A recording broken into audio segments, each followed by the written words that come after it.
the TryPod app, shit, years in the making. They're raising the stakes straight, bringing home the bacon. Welcome to the TryPod NFL Playoffs Preview Extravaganza. Where else would you rather be on Friday night than joined by myself, Winnie, my great mate Neddy, to talk NFL playoffs? We got Super Wildcard Weekend coming up, not tomorrow, but Sunday. If you watch college football, there was a cracker today. There's another playoff tomorrow.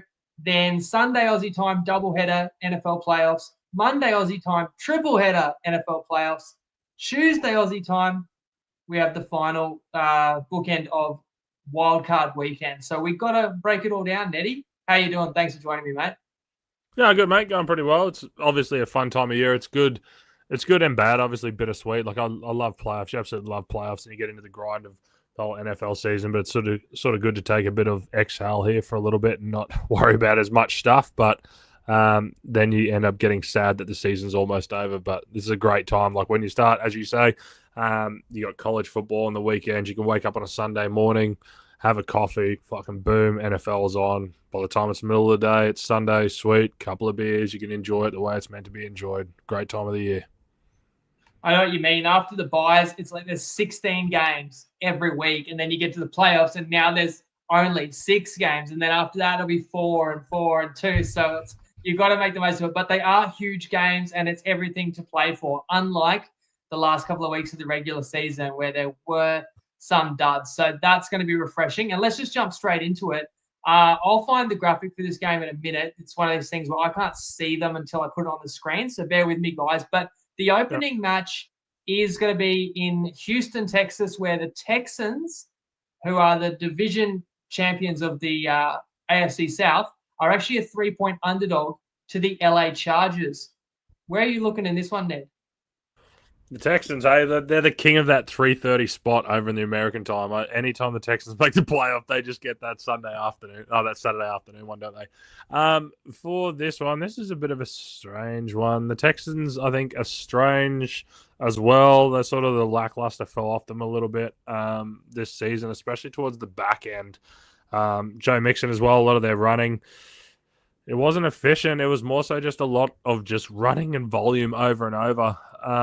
Whereas the Chargers, they sort of started a bit sneaky and slow in the season, and they were just more so just grinding the clock out. And it is a strange one. Like Herbert's playing phenomenal at the moment. He doesn't have overly reliable weapons. We did see Quinn Johnson go absolutely bananas last week for like 180 yards, which is fascinating because he just drops 180 passes a season. But for this one, like, we've gone over this for years. I've always said this. I have a soft spot for the Chargers, and I do think they're going to win this game. It's more so because I just don't like the Texans' play calling on offense at the moment. The Chargers, they're a weird defense as well. Like some people are saying, they're some of the best defense in the NFL because they've withheld a lot of points this season and all that sort of stuff. I don't buy it. Anytime they come up against decent competition, they sort of get smoked. But I think they've got enough there to slow the Texans down. And if you stop the Texans, who run a lot on first down, I think that's what they're going to try and do. And I trust Herbert more than I trust Stroud at the moment. I think it's going to be nasty. Like, you still look at the Texans' defense, like they all fly downhill and they're aggressive and they hit hard. And then they've got 2 amazing cornerbacks. And then that's when you sort of look at the Chargers, who don't have that many great weapons. But I think Herb's got a little bit more individual brilliance that can sort of bust this one out, but I think it's going to be close. And the only bet that I have on this one at the moment is first half total under 21.5 on lads for $1.78. They might sort of feel this one out a little bit. And Harbaugh, amazing in his first season. He's got a track record of this, of getting his teams to the playoffs and being successful. I think he's going to have his guys ready to go, man. I think they're in a good state at the moment. And like I said, I don't trust the play calling of the Texans this year. It's been pretty poor, and I think Slowick's actually done a very bad job calling plays for them. I like that perspective of unders because both will struggle in terms of who they're throwing the ball to. You mentioned Johnston, but he got a knock in that game. I think he's been limited in practice. And then for the Texans, who are they throwing it to? They lost Stephon Diggs during the year. Tank Dell really hurt. Yeah. Then the Texans played a game that had nothing to gain in division against Tennessee last week. And Mechie, who's like the 4th receiver on the depth chart, but the second best one they've got, he hurts his shoulder. So It's all on Nico Collins. I know I said this around the Christmas day, and that was my only loser, I think, on Christmas day. I went Nico Collins over. in the game where the Texans were smoked by the Ravens and got nothing going.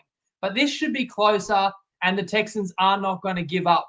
And I feel like the Texans have not been impressive in the last 6 weeks, but they've sort of had their division wrapped up and haven't had to do anything impressive, and ultimately knew they'd be the 4 seed, which is where they find themselves. So I know Stroud has dropped off in that period of time as well, but I'm still a believer, and he throws a beautiful ball, and I have to believe if the Texans are going to get anything going, that Stroud has to find Collins. I would play him over 85.5 receiving yards. Schultz, I would also play over 35.5 receiving, because you look at Stroud's meant to throw for 250 in this game. Who else is it possibly going to go to? But you're right that the Texans need to try and establish the run, so that's the key. Whether or not the Chargers can bottle up Mixon, the Chargers are a strong rushing team too. You know, that's the DNA of Harbour taking over, and the first round pick is the offensive lineman Alt, who's had an outstanding year. That's the identity of the team. Herbert has certainly flourished. I believe because of the injuries, the Chargers are the better team, but I think it's close. And the fact that this is in Houston, I actually think +3 is the side. So I would play Houston +3 at $1.90. Let's move to age-old rival. Got anything more to put a bow on that one? No, nothing, mate. No, that's completely fine. Yeah, I agree with you there, yeah. We'll keep it moving to Steelers-Ravens, which is the 3-6 in the AFC. Still on Sunday, Aussie time, and the Ravens are 9.5-point home favourites. Take it away. 7 playoff games in the Lamar era. They're 5-2 to the under, and no game has exceeded 44 points is what I got since December 2020. Sorry, 9 times these guys have played as well. The under is 8-1. That's what I love about this. All right, it is going to be unders. The last time they played was the first time I think anyone's actually exceeded 20 points. That was the Ravens scoring 34, and in that game there was defensive touchdowns. I think combined the teams are 5 of 7 in the red zone, 3 of 3 of field goals. It was just absolutely fucking crazy. But the main ticket for that one, I know Derrick Henry had a good game, was Zay Flowers. He had 5 catches, where the only other person that had, well, the next highest receiver, had 1 catch. He had 100 yards. No other receiver had more than 14. Zay Flowers is out in this game, which is massive. So then you have Bateman that's going to slot into the number 1 wide receiver. But the problem with that is that Bateman's actually very awful against man coverage. Now, the thing with the Steelers and the Ravens, and why the Steelers have actually been really good against Ravens for so long, is that they play single high man coverage and they can actually contain Lamar Jackson. When you think about the Ravens, they never have really had a crazy threat on the outside, especially while Lamar's been there. They've had Mark Andrews, who's an amazing tight end. He's had some great seasons in there, but he's not a Kelsey or a Kittle where he's a burner or anything like that. He's just sort of dependable. He just sort of goes down the field. Like I said, Zay Flowers is out in this one. I think this one, I took the total on this. I took a bite on this pretty early on. And I think the missing of Flowers is going to make this a hell of a lot tighter. I think Pittsburgh's going to be up for it. But at the same time, their offense is just putrid. They had that brutal run, and I think you and me spoke about it in the mid-season pod, where the end of the season run was nothing but divisional opponents outside of the Chiefs and the Eagles. So it's been really tough. But then they still came up against the Bengals, and they still only scored, 17 points, and that Bengals defense is atrocious. So I think they are reeling. I think there's going to be a struggle of points there. So that's what I've hit. I've gone total under 44.5 on Sportsbet, and then I've gone after both of the tight ends on this, Isaiah Likely and Mark Andrews, because they're the only people that actually excel against man coverage. And Lamar's going to have to try and get it somewhere, and I think that's what they're going to try and do. I think there's going to be a fair bit of Derrick Henry. I think both these teams are just going to punch the piss out of each other's mouths for a little bit, and then we're going to see what happens. But as a side, I would not take the line. I would not bet the line on this, but just straight up, I like the Ravens against the Steelers here.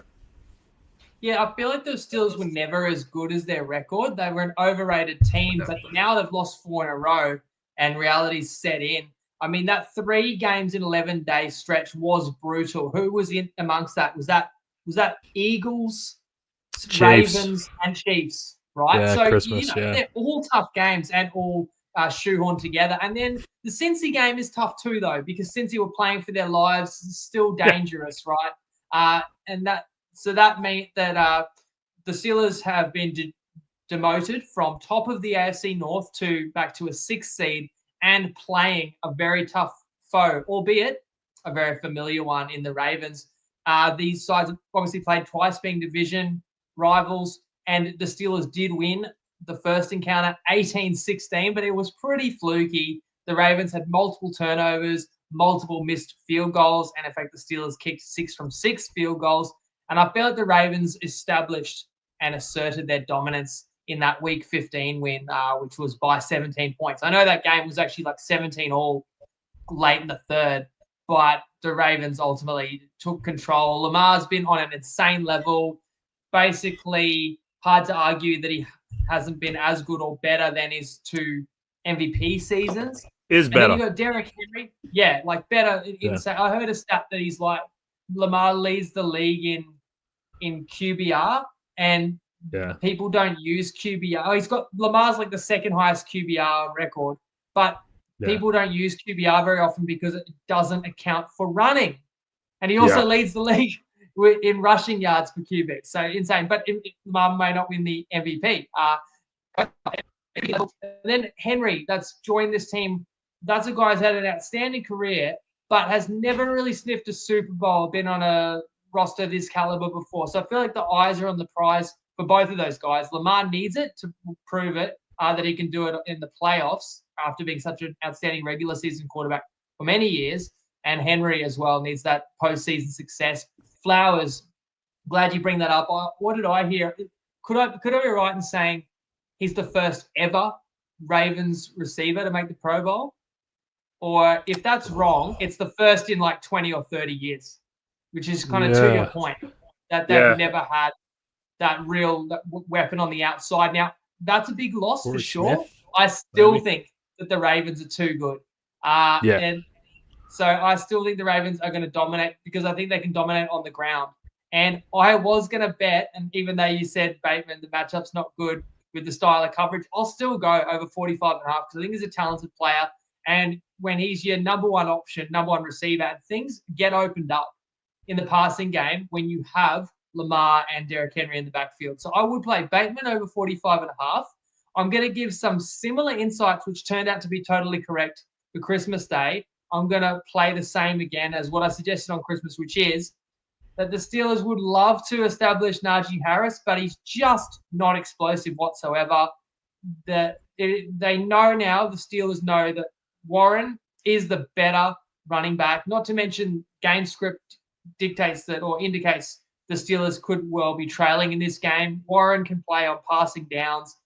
I would definitely play Warren over 31.5 rushing yards, and I would play Najee under 44.5 because I don't think Najee's going to get many carries. I don't think the Steelers can afford to just hand the ball to Najee too many times because it's just not efficient offense. So I think the Steelers are going to ride Warren, Freiermuth, and the X Factor, hoping that Pickens comes alive. You talk about that loss and only 17 points for the Steelers losing to Cincinnati. Had they won that game, they'd be playing Houston and they'd be, close to Pick'em.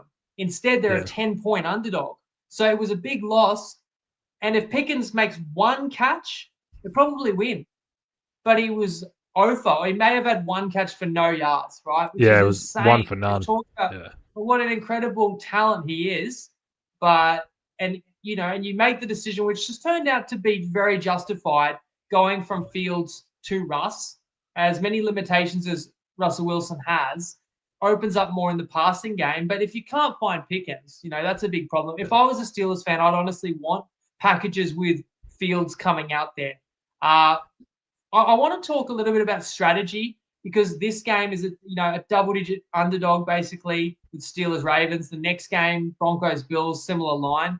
Whether these bigger underdogs, you think they play conservative to try and keep it close and just be within a score in the fourth quarter and, you never know, you get a turnover, you get a play and you win? Or do you think these teams that know they're a big underdog, do they just come out higher variance, let's be super aggressive, let's go the trick play, the fake, the double pass, the very aggressive fourth down attempts, because that mindset ultimately goes a long way to determining whether it's kind of an overs game or an unders game.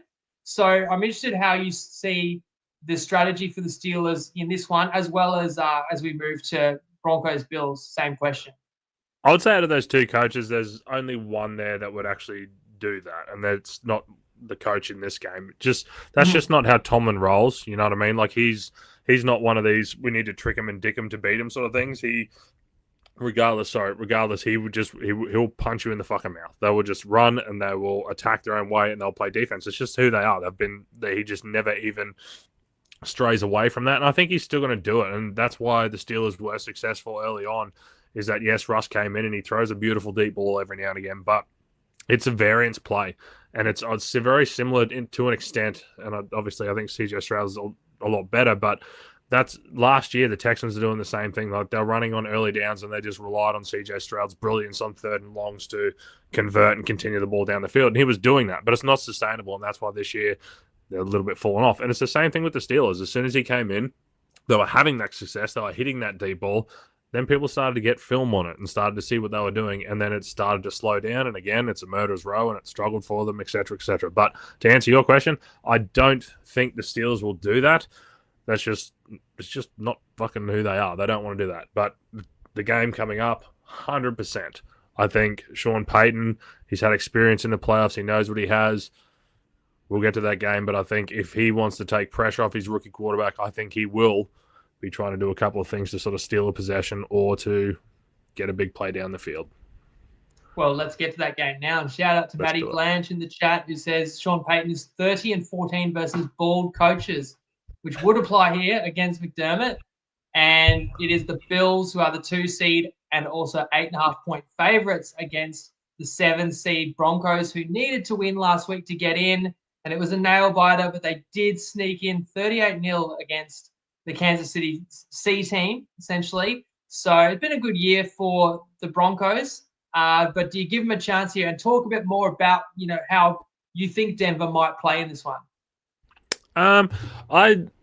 We've sort of been attacking Denver a lot the back half of the season, and there's been a few times like the defense at the start of the year has looked amazing and all that sort of stuff, and it was a little bit of fool's gold, but that's because really good defenses are fucking fool's gold in this sort of day and age of football. Plus, Bo Nix went on a stretch. There was a high difference between when he was pressured and when he was not pressured.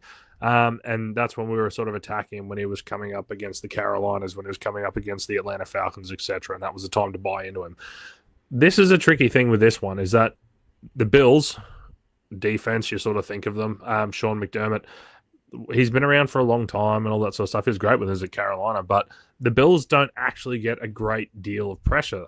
All right. So there could be chances for Denver to make some plays on this one. But the things with the Bills as well is they do not give up big plays. That's just how their defense is. They're going to make Bo Nix sort of work his way down the field and do it. They have a pretty good run defense as well, so they're going to take that away. And plus, Denver don't actually run the ball that well. This is where I think Sean Payton, being experienced in playoffs and all those sort of things, like he had the balls to do the onside kick in a Super Bowl. Like no one else has ever fucking done that, thought about that. This is how this guy lives and breathes. I don't think we're going to get the Marvin Mims over the top on this one. And I don't think the Denver's defense is as good as what it's sort of been made out to be. But they also love a lot of man coverage. They also love to blitz. And Josh Allen fucking feasts and hunts against man coverage. We've seen it plenty of times, all right? All throughout the season. We even saw it against the Detroit Lions, one of the best teams in the NFL. They did not go away from man coverage, and look what happened. Fucking all over them. So I think there is going to be points on this one. I think they're going to be attacking the whole game long. The Bills, they've got the wind in their sails in this one. I think they feel pretty chipper. They feel really good. It's always at home. Anytime it's at home, they feel fucking fantastic. Could be their year. The loss of Stephon Diggs has obviously rejuvenated this offense as well. So I like the over in this one. I bid on this one at 46.5 or 47. There are 46.5, so on alternate lines out there. But yeah, I think there's going to be points on this. In terms of liking a side, I think the Bills are still going to be too good. I think Josh Allen's still just going to be running around. He holds onto the ball a hell of a lot against man coverage, but against the blitz, he knows to get the ball out quick. So I like the Bills in this one. I think it sets up pretty good for them. But yeah, I do. I think Sean Payton's going to make this one fun. I think this is going to be one of the better matchups this whole weekend.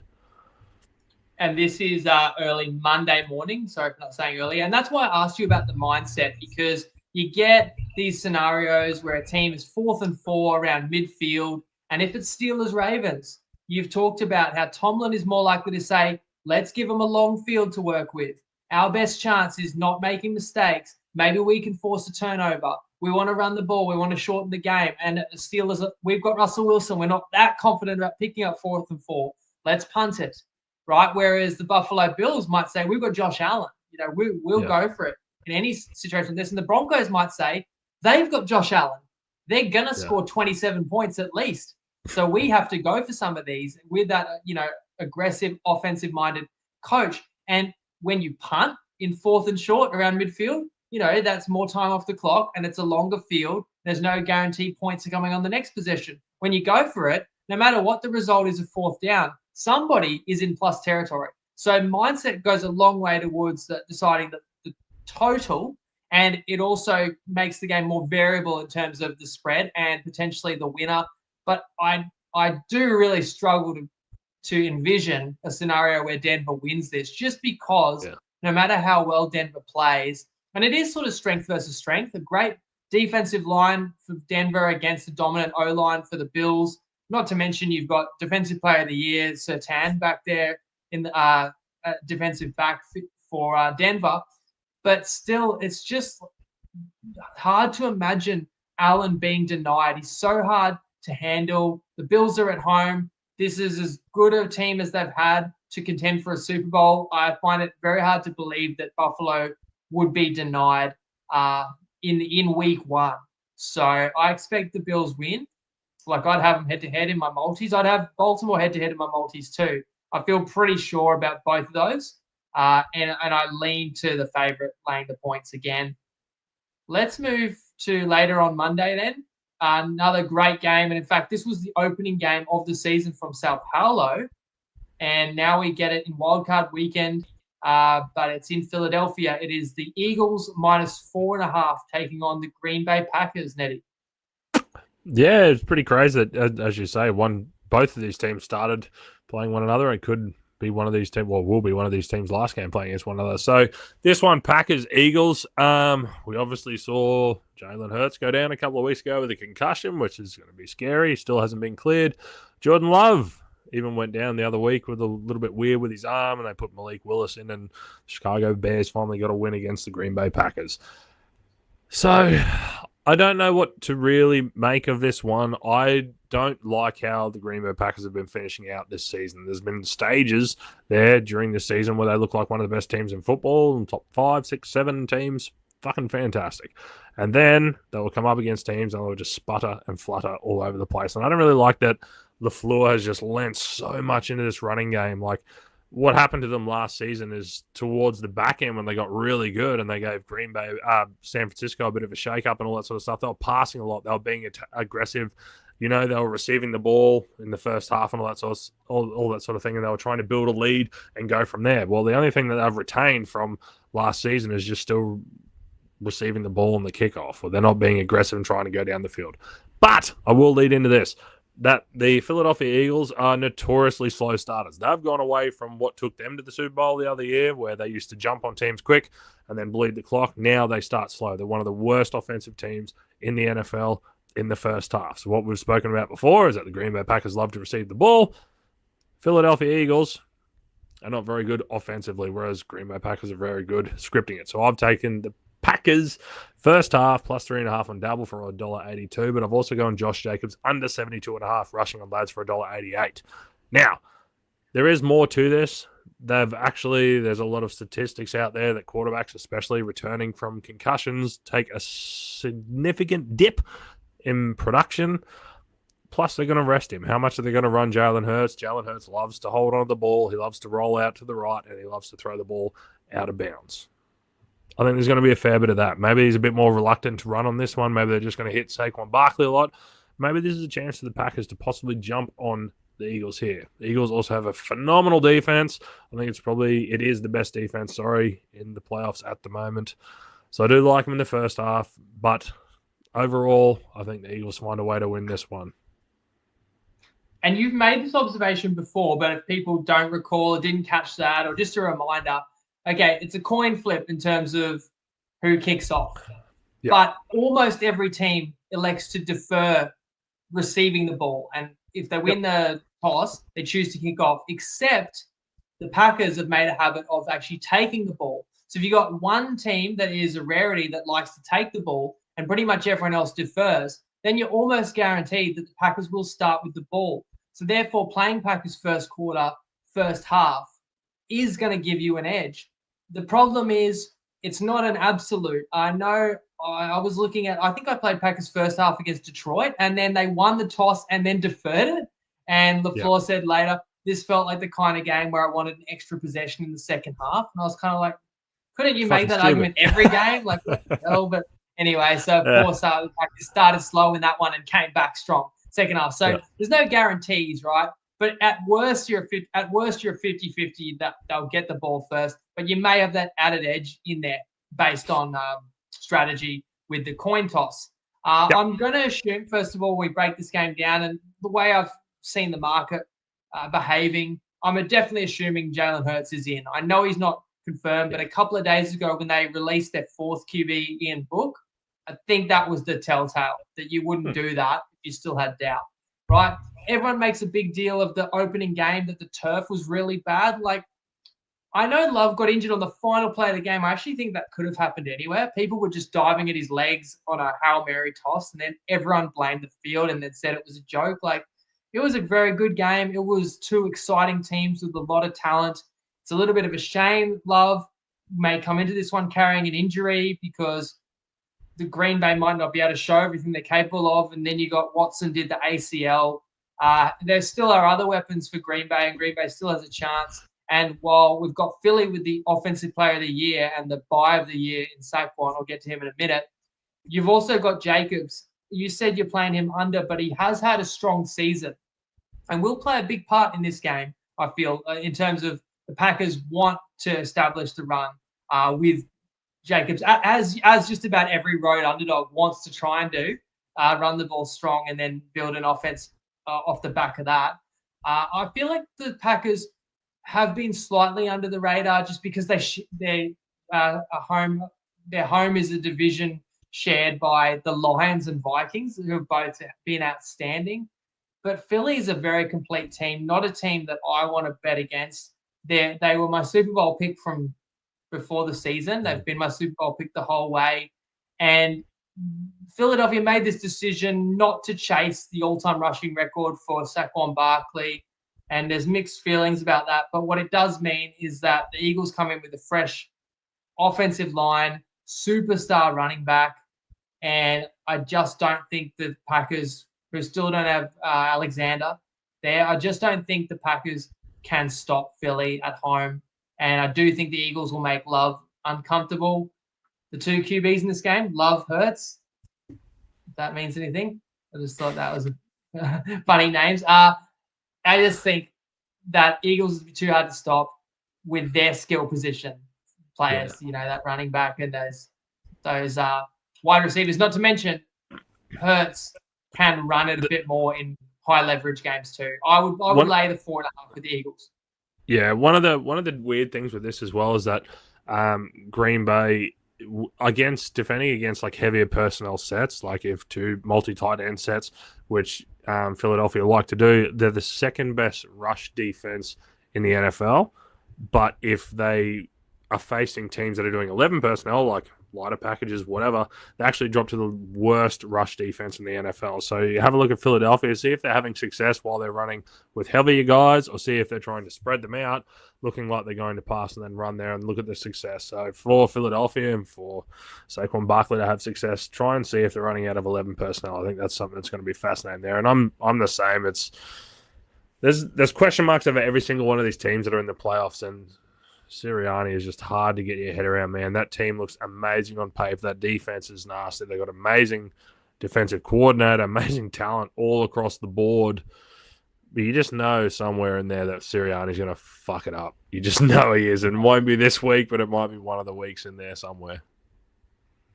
Let's move also in the NFC to Florida, Tampa, where the Buccaneers are a 3-point favorite over surprise packet Washington Commanders.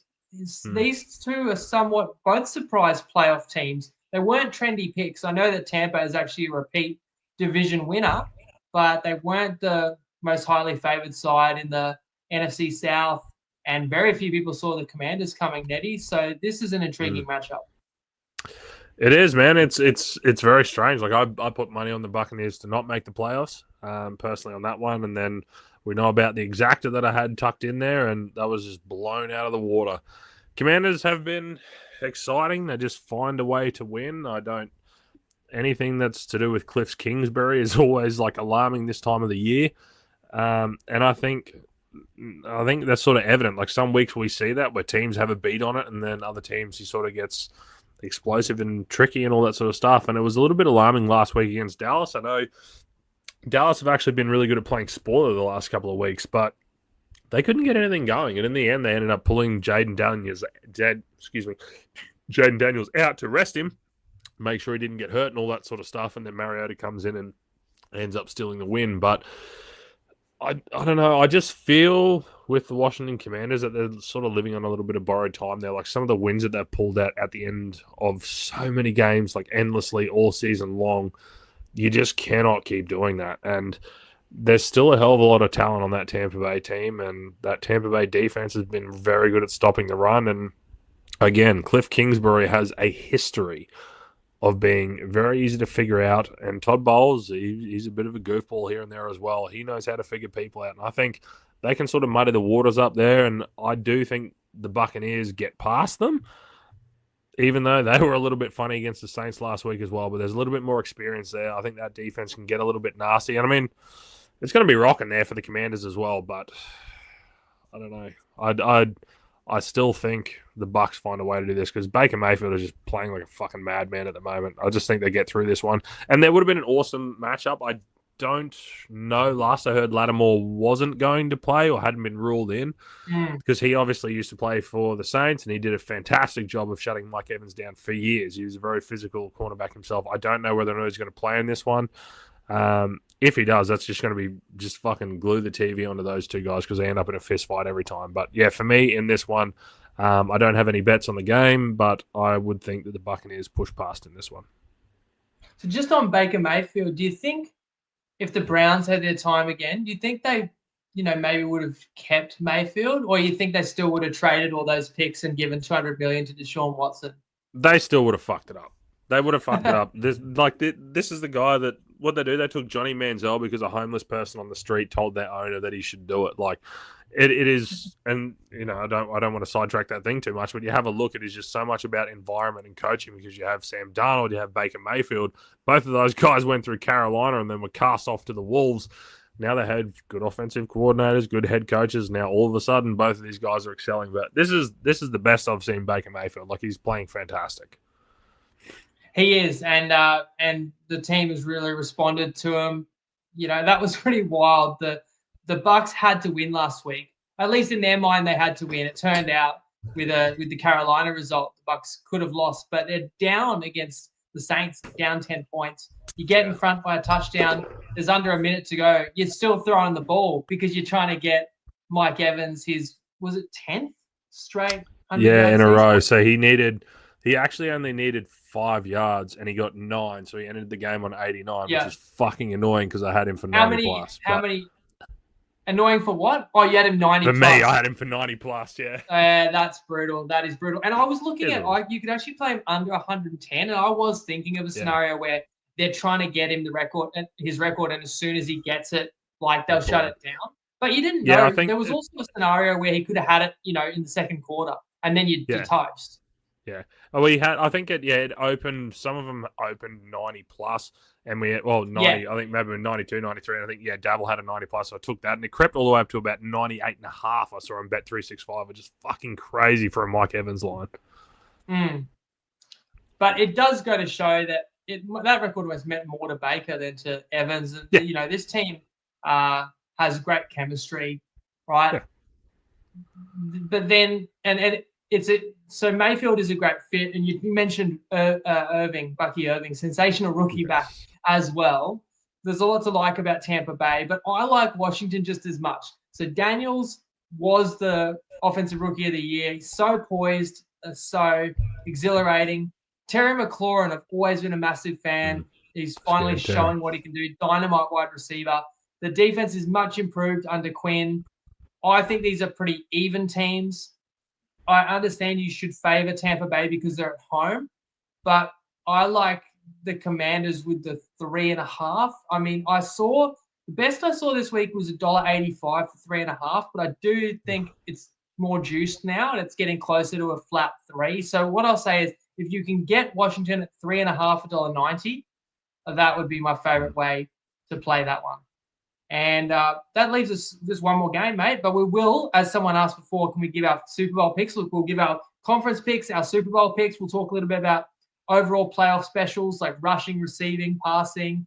I've got a custom market. I'm actually going to just have a couple of thoughts on college football at the end. So still a bit to go through. We've got a clip from Tristan too about where the action's been. But we got the sixth and final game of Super Wildcard Weekend and some breaking news.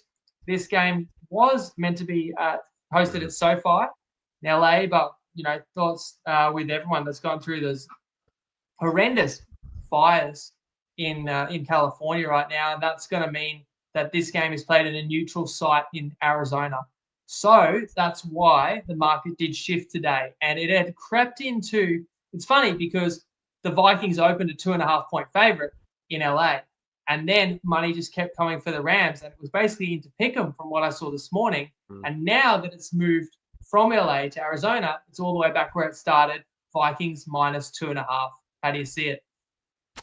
It's very hard to go away from what we just saw the other night on Monday between the Detroit Lions and the Vikings. The Rams have a very underrated defense, and I'm sure the Vikings are going to get back on track for this. But one thing that I sort of noticed and I was talking against friend groups and whatever else is that you just don't see that fucking fire in the eyes of Sam Darnold. He's had an amazing year, but you could see it in the game against Detroit. He just does not have the look of someone that's going to take over a game. I like the Rams in this one. Fuck me. I just like the Rams. I don't know why. I don't have a strong inkling for it, and I don't know whether it's just following on from what I saw on Monday. Surely Sam Darnold is not going to play the exact same as what he did there because the Detroit Lions did an amazing job. I think they were getting a lot of calls that are deciding to be physical and just jam them, get in the face and grab, tag, crash, fucking tackle, all that sort of stuff and make it hard for him.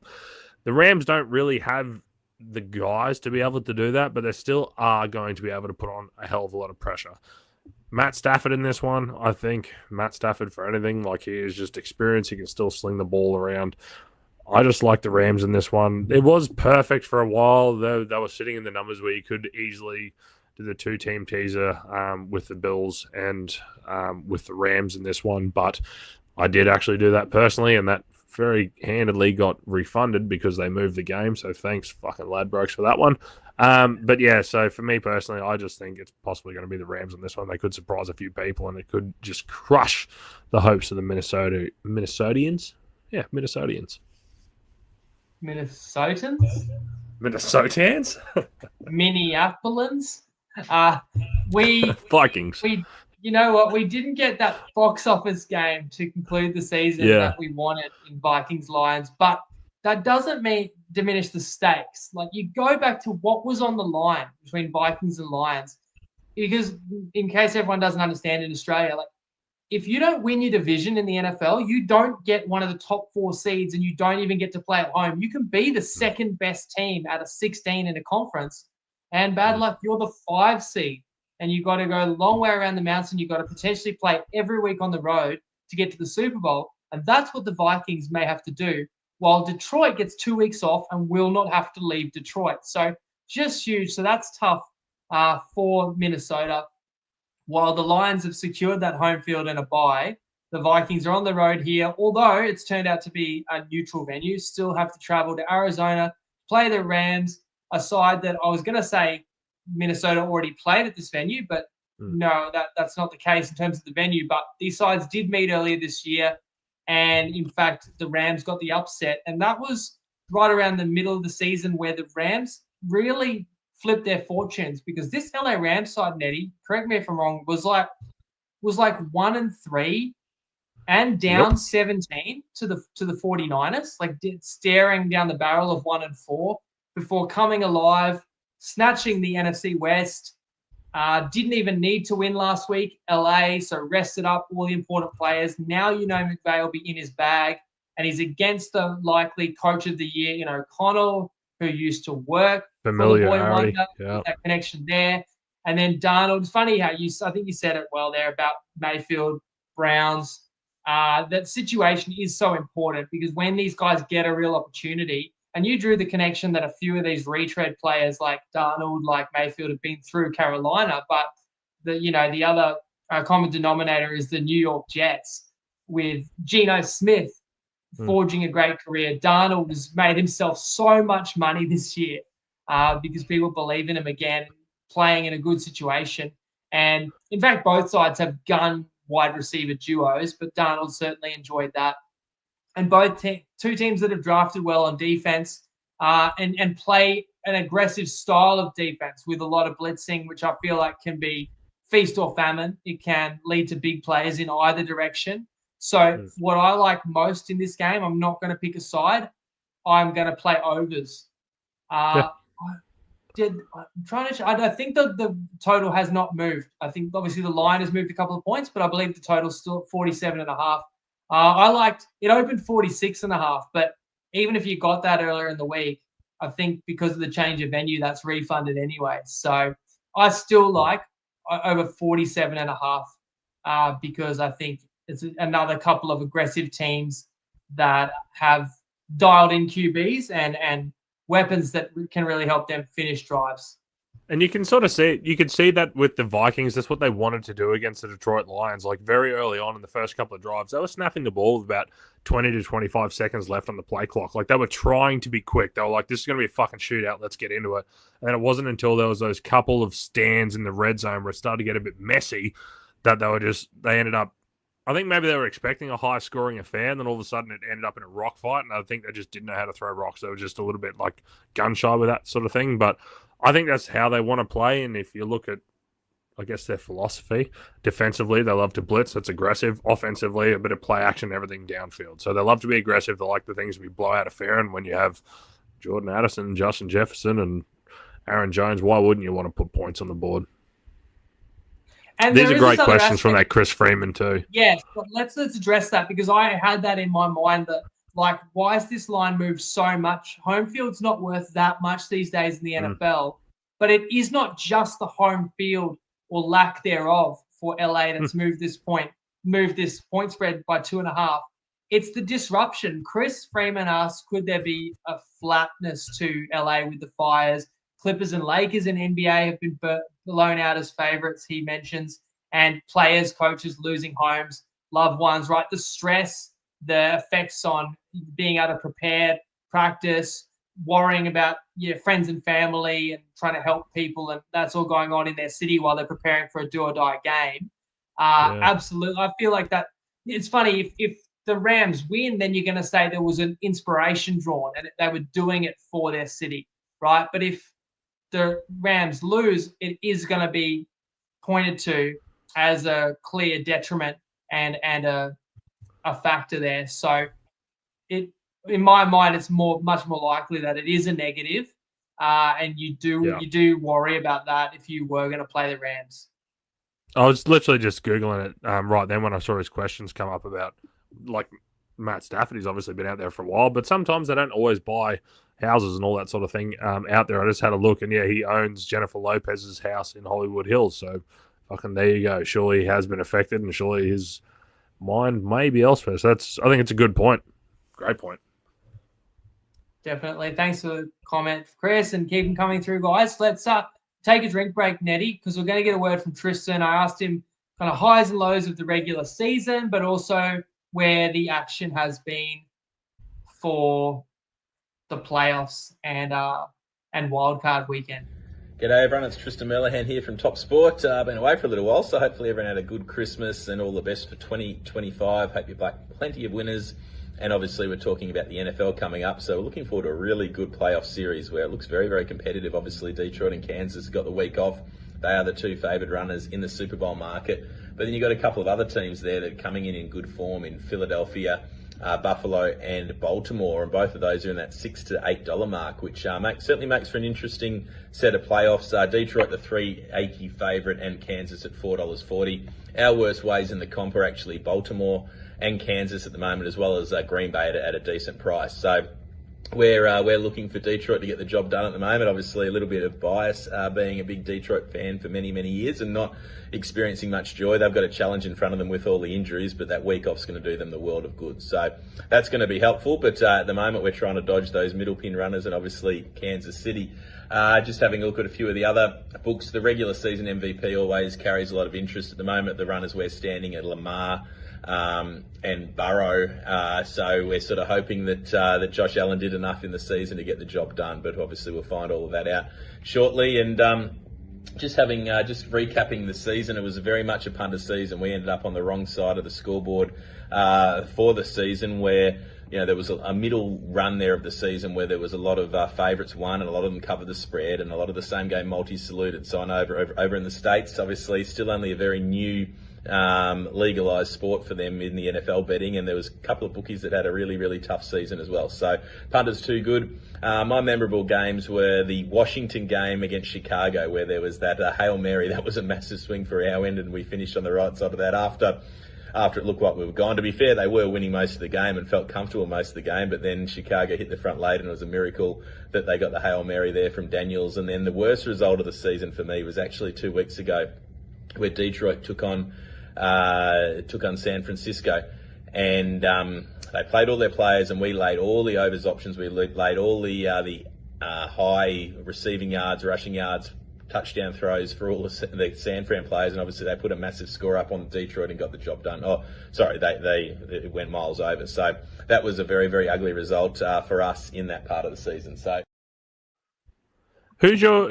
Sorry, I'll jump in there quickly. Who's your call for MVP? I don't know if you spoke about this on the pod that I missed or not, but.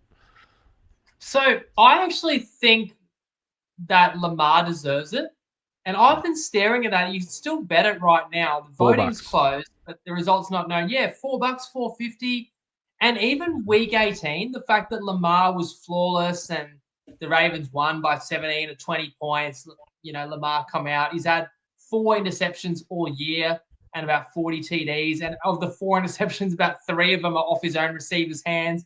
Has more rushing yards than Allen. But he beats him in every metric. Right. I completely love Josh Allen, don't get me wrong, but he's beating him in every metric. The thing is, Allen's still been incredible too. And I suppose Allen doesn't have the weapons that Lamar has. People were talking about Derrick Henry for Offensive Player of the Year, right? Allen lost his number 1 wide receiver. I am surprised it's $1.25 to $4. Yeah. So you feel the same way? No, 100%. And I think the thing that sort of, if Lamar didn't win MVP last year when it was a completely weird year, right? Like the only reason they sort of remember, like they were tossing out with Brock Purdy and they were just like, fuck it, dude, this isn't even the greatest year from Lamar Jackson. Like they gave it to him. And that's sort of fucking them up from this year. Like if it had actually randomly went to Purdy or someone else last year, it would unanimously be Lamar Jackson this year. But because I feel like they're just a little bit worried about that fatigue of it because he's playing phenomenal. Like we have to have the conversation that he's the best quarterback in the NFL. And I fucking love Allen. I love Allen. This is one of his better years, and he's completely turned it around, getting rid of Stephon Diggs. You and I have had this discussion many a time that when they lose their number 1 option, they're forced to go elsewhere, and they usually play better. Allen's played awesome, but fucking honestly, Lamar every week is playing insane. And you're right, 4 interceptions on the season, and I think, 3 of the 4 were dead on the money, dead-eye dick, and bobbled catches, and then someone ends up fucking grabbing it. He's playing ridiculous. He's on an absolute another level. Well, let me ask you this then. As Joseph says, Lamar MV3, but Barney says Allen's no-brainer. Look, you do have to admit Allen sat a lot of quarters out, including last week where we may have taken the first snap just to keep a starts record alive, which then hurts all your per-game averages. But, Allen could have had more stats. Allen had incredible stats too in terms of rushing touchdowns and did some things in certain games that no other QB has done. Right, what I want almost more than anything, and they're both $1.20 this weekend, Bills and Ravens, is for those two to hook up next week, which is what is supposed to happen. And as long as there is no 10-point underdog upset, that's what we're getting. We're getting Bills, Ravens. We've already had that, though. The Ravens punched the piss out of them. That's true, but it would be in Buffalo, and it would be about a pick'em game, and opinions would be divided. And it just gets back to, for me, it is voted awards always subjective and not always reasonable. And if you look, different sports, did the best player always win it? But Lamar and Josh Allen are two guys that historically will go down as two of the very best of this era, but they will be ultimately judged by postseason success. And these guys, more than anything, want that Super Bowl MVP. And one of them is going to get knocked out next week at the latest, if not sooner. So I'll put you on the spot then. So who wins that game next week, provided we do get Bills-Ravens? Ravens.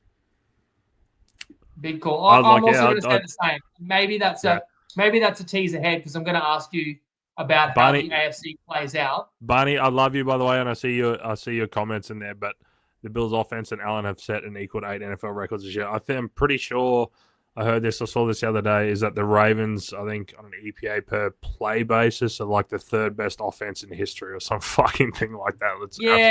Records is what were these records? Were we aware of them? Does it matter? Like, the Ravens are the best offense in the league, so that's got to count for something. But I hate the fact in these arguments of when, if you're taking one side, you have to try and belittle, knock down another side. Fact is that's NFL, baby. Both been unreal. And some people do look at it simplistically. The Bills got the 2 seed. The Ravens got the 3. So Josh Allen's team finished a tiny bit higher in the regular season. And it could still go either way. But the betting market certainly suggests that Allen may edge the vote. And I think the fact he has none, Lamar has 2. It's a little bit similar to a couple of years ago in the NBA, where Jokic already had 2 MVPs, Giannis had 2, and Joel Embiid had none. And Joel Embiid got it, and a lot of people were up in arms about whether he deserved it or not. But unfortunately, with these awards, sometimes people just believe it's someone's time. It looks to be Allen's time. Now, speaking of gun quarterbacks, just a quick word on some of the playoff special markets. You can bet on players to lead everyone in certain statistical categories. So the 3 main ones: passing, rushing, receiving. You got any kind of look on these? Like, let's go passing yards. Who would you? Yeah, I'll be honest. I'll cut this relatively short. I only sort of had a bit of a fuck around with it this afternoon, and there's a couple that I took it a bite with, and this is so Barney that gets off my back a little bit. So for a bit of fun, the Bills don't have a bye. We know that Josh Allen loves to run in the playoffs, right? This is exactly what he does, and he's facing a team that runs a fair bit of man coverage, a lot of man coverage, especially this weekend. I actually took the leading rusher in the playoffs to be Josh Allen. We know what he likes to do in the playoffs. He loves to fucking run the football. And if, we have Ravens down the track or we have Chiefs down the track, that's exactly what he's going to do. And you can actually get this one at $41. Crazy fucking bet. But why not throw a little bit on there? You can also get him, I think, most rushing touchdowns for about $8 or $9. That's what I was which thinking. That's a bit more realistic. Yeah, $41. Why not? Why not? Because it won't win.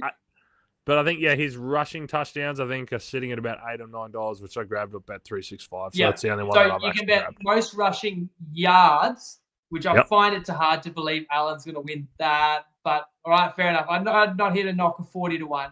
But most rushing touchdowns, quite realistic. And you only back that if you're a believer that the Bills are going to play at least 3 games. It means you think that the Bills are going to beat Baltimore and potentially Kansas City as well. Look, passing yards, I also didn't really like any of the short favorites. And I thought for a long shot, CJ Stroud, if the Texans win this week, then you're going to have to throw it all over the yard to get past the Chiefs next week.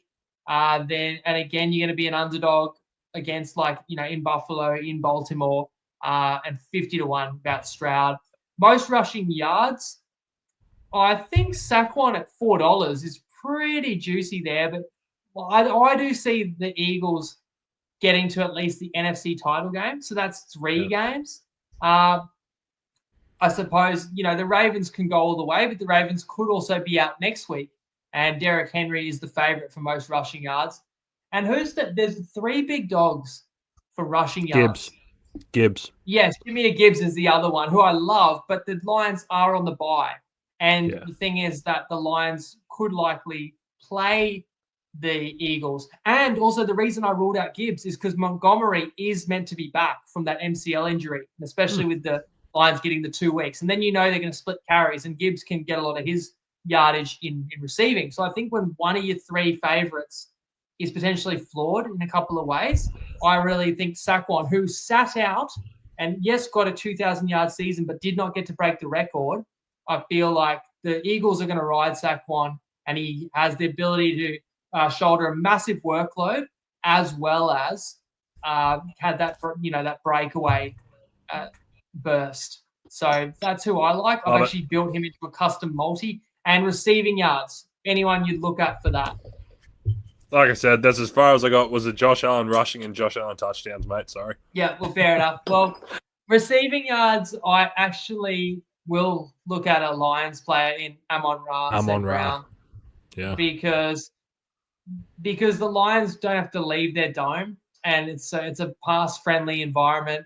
And I know the Lions, or I definitely believe the Lions will play 2 games. I don't see them one and done in the divisional round. And I think the Lions probably win the NFC title game, being at home, being a bit fresher, and just with that offense and that playing style. So then I think the Lions can play 3 games in domes, and they don't play with fear, right? So Amon-Ra St. Brown, $7, super talented player. I also don't think everyone appreciates completely yet. I don't think St. Brown is a household name like other players yet, but by the end of this postseason, he may well be. So here is my custom multi. I've gone Saquon to be top 3 in rushing yards for the playoffs. Just has to be top 3. And Amon-Ra to be top 3 receiving yards. And that's $6 on Toppy, and you can have up to 50 on that. Now, the trick is that they can't both make the Super Bowl, but I believe both can finish top 3 without that occurring, because I think if we get Lions-Eagles in the NFC Championship game, that means the Eagles have played 3 times. And I think if the Eagles play 3 games, Saquon will be in the top 3 rushing yards. And then if the Lions were to win, or if the Lions were down and lost and had to throw it a lot, I actually think receiving is a little bit more variable, but I think St. Brown has a great chance to be kind of top 3. So these guys are like right there, basically favorites in these categories. And I'm making it a bit more interesting where we don't get blown out of the water if someone has a crazy game. We're in the hunt. We're in the hunt as long as Philly doesn't lose this weekend to Green Bay, basically. So if you like the sound of that, I think it's good fun to cheer right throughout the playoffs, including the Super Bowl. Any thoughts on that, Neddy? Otherwise, I'm going to skip all the way ahead to give me what your Super Bowl pick is as it stands, and remind us who you might have shared, who you might have tipped us into like season preview, or who you've been on through the year, or is it the same teams? So at the start of the season, I was heavy on Detroit. I was very heavy on Detroit. I gave that one out as the best record, which we sort of had a half win coming in. Obviously, they shared that one with the Chiefs, so that was a partial win on that one. And again, I don't know if I'm being biased with it and just following this one home. I would just love, me personally, I wouldn't give a fuck whether it's them or Philadelphia. I like them both a lot. I would just love to see them in there. And I think the Minnesota game showed me a lot because they were leaking points. They were just absolute fucking dumpster fire on defense the last couple of weeks. And it was going to be an offensive shootout every single week, and it was going to have to be those coin flips and those 4th down wins and all those sort of things. The fact that they actually showed that on defense, that they can get rough, and they can, again, they got lucky because they were being so hands-on, grabby, pushy, touchy, all that sort of stuff. And those games aren't always going to go that way. I just think they're going to find a way to get through. It just seems to be their time. And you can envision it right now if the Philadelphia Eagles are up against the Detroit Lions, that Sirianni is going to play that same sort of game. And Dan Campbell, he fucking lives and breathes this shit. This is what he does. I think he's more comfortable in it. He's more calculated. They've got one of the best play callers on their side. Whereas Philadelphia, I think they might get a little bit over their skis and they cook it up, and then all of a sudden Sirianni's gone. For the AFC, I do think it is the Ravens' time. I think we're going to see Detroit Lions. I think we're going to see Baltimore Ravens. I think the Ravens are just going to roll through. And again, this could be the Chiefs, what they do. But again, they haven't impressed me too much in their The Bills have a lot of questions. Everyone in this playoffs, I've said this, has massive questions in here. Detroit, it could be the defense, the injuries. Philadelphia, it's the head coaching. Kansas City, they're not explosive enough. Buffalo Bills, Sean McDermott gets in the way all the fucking time. Commanders, Bucks, get them out of the way. Packers, again, a little bit of injuries setting in for that, and they're play calling as well. So for the AFC, I do think, like I said, it's the Ravens. I do think it's their time. They were so smart in going and getting Derrick Henry because, again, Lamar Jackson against loaded boxes, one of the best quarterbacks in the NFL. You get Derrick Henry in there, people load the box, they tear him to pieces. If they can stay healthy, that defense is turned around. I think it's going to be Baltimore Ravens. I think it's going to be Detroit Lions go to the Super Bowl. Weird matchup. You'd never dream it up in a million years, maybe the last 5-10 years, but here we are. That's who I think's getting through. And pre-season, while I also like the Lions, but I give you credit for that pick, I've been on Eagles the whole way and Ravens. And so the Eagles still have a red-hot chance, and I think they get to the NFC title game. But just I have to be honest, in my mind, in the Dome, I see the Lions winning that game. So I'm going to change my pick and just tell you who I would go right now. And it's going to be the same Super Bowl you just said. It's going to be Lions-Ravens. And the thing about the Ravens is the Ravens will probably need to win 2 road games. So they'll need to win in Buffalo and in Kansas City. So, boy, they'll earn their trip, the Ravens. And the knock on Baltimore is just that Lamar chokes or Lamar's never done it before. But that's the knock on every good quarterback until they do it, honestly. And I think this year's as good a time as any. The Zay Flowers injury also to me doesn't seem like it's all playoffs. I don't think the Ravens need him this week, but you probably do need him to get those subsequent wins. I'll pick the Ravens to go all the way. In fact, did you say who you had winning? Sorry, Detroit, Baltimore? I didn't. No, I didn't pick an all the way thing. Well, if you're going to go Baltimore, fuck it, I'll go Detroit then. That's me. There you go. Yeah, let us know in the comments who you like, guys. I know that that's blasphemy to a lot of people, not just taking Kansas City, who we've barely mentioned. It's just, I don't know if we get bored of talking about this team. They are great. They're the 1 seed again. They're fresh as a daisy because the Chiefs didn't play anyone last week, don't play this weekend. And you know important players are getting hurt each and every week, especially as the stakes go up. You know, the Chiefs have won 2 Super Bowls in a row, searching for a third. Let me give you the final word. Just you said every team has question marks. So what's your knock on Kansas City? Like what? And this will just infuriate people who want them celebrated even more, because there's lots of great things we can say about Kansas City, but I feel like most of it's already been said. This team's back-to-back Super Bowl champion.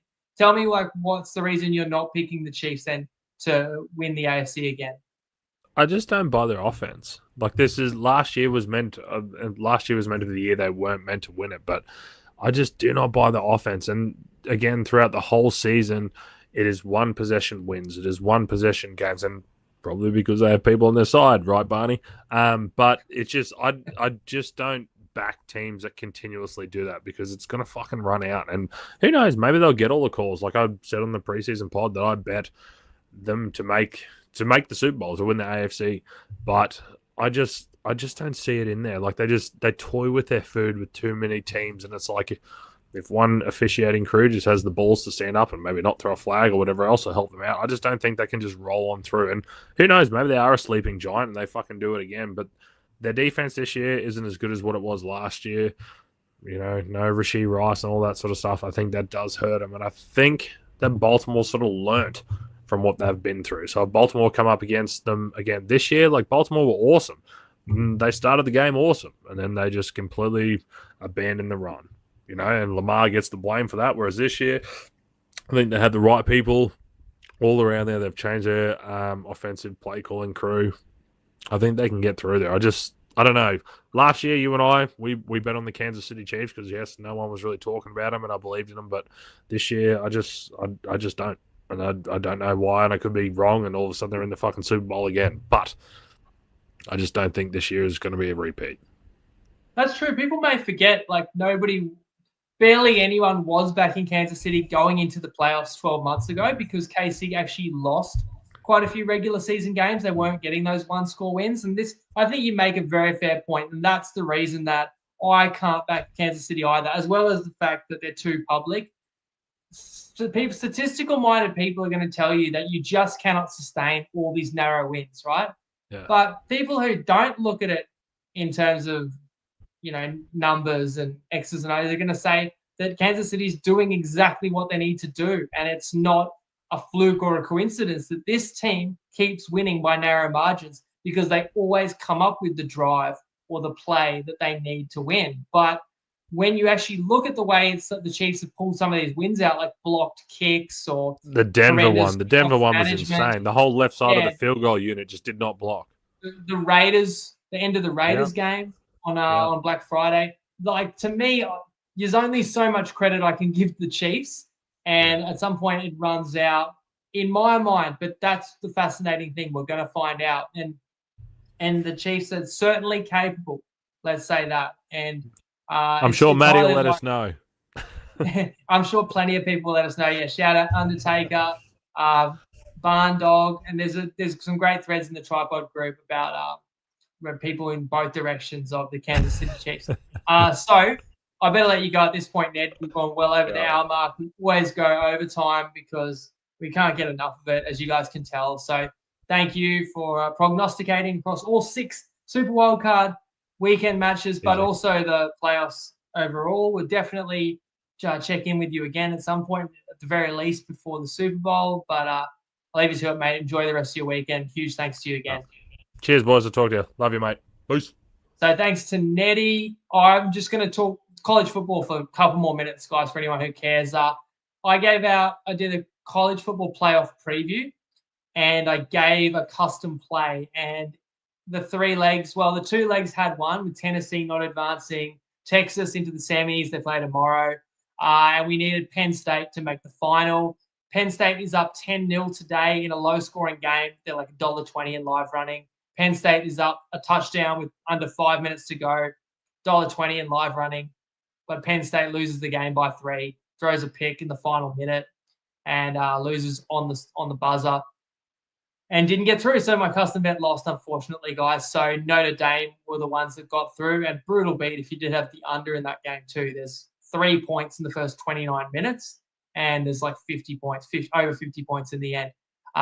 There is another game tomorrow. Of course, the second semi, Ohio State plays Texas in Dallas, and Texas are a 6-point underdog.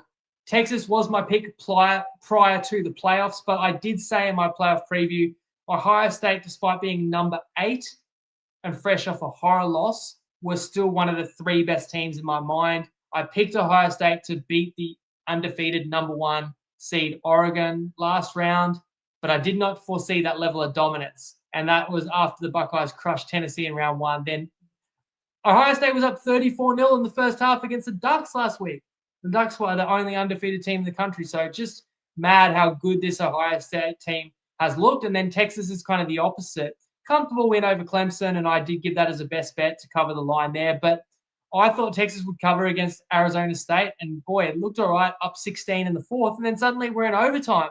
And suddenly Texas needs a 4th and long just to get to double OT, where Texas actually does advance. So though I picked Texas before the playoff, of course Ohio State should be favorites tomorrow.